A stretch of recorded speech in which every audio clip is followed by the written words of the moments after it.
प्यारे दोस्तों अस्सलाम वालेकुम रहमतुल्लाहि व बरकातुहू। आज 4 दिसंबर है जी। हमें राना अमीर मोहम्मद और ये पांदे और नेपियर मिक्स करके जानवरों को डाला जाता है जी। ये नेपियर ग्रास है और माशाल्लाह आपको बच्चों को भी झलक दिखाते हैं इंशाल्लाह।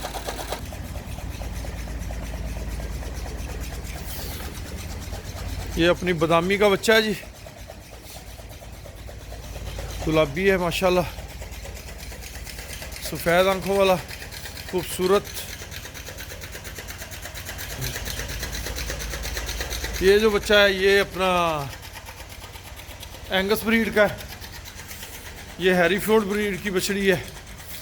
जो पीछे भी रेड एंगस है मगर ये बाय बर्थ कमज़ोर है। ये बछड़ी गुलाबी है, उससे आगे जो हैरीफोर्ड की खड़ी हुई है। कुछ बफलोज इस साइड पे हैं।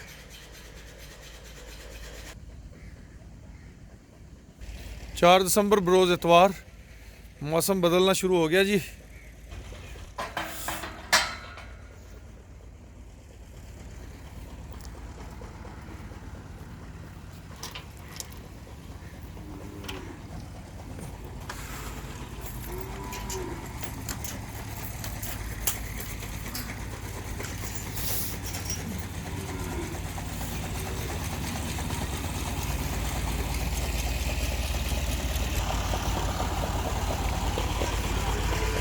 और इस्लाम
यासीन वो पता की करदा है, 12 ਨੂੰ ਨੇ ਪਾਤਾ।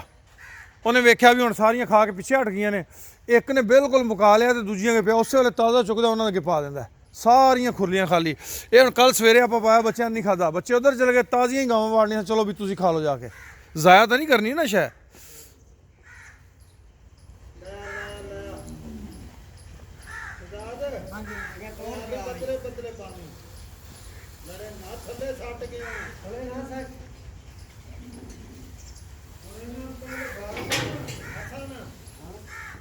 पहले खुली भर के मोड़ो तुसी पहले उन्होंने पाना जेडी मच्छियां ने बुकियां राती उन्होंने थोड़े पै पहले उन्होंने ਚੰਗੇ ਪਾ ਕੇ ਬਾਕੀ ਉੱਤੇ ਪਾਣੇ ਨੇ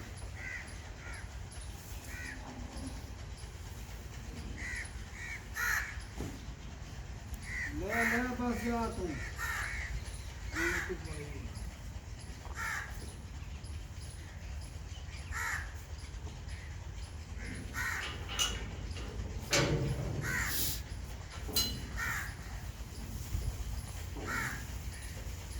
ਓਏ ਸਭ ਗਿਆ ਤੇ ਮਾਰਨੀ ਤੂੰ ਇਹ ਤਾਂ ਇੱਥੇ ਨਹੀਂ ਬਚਣਾ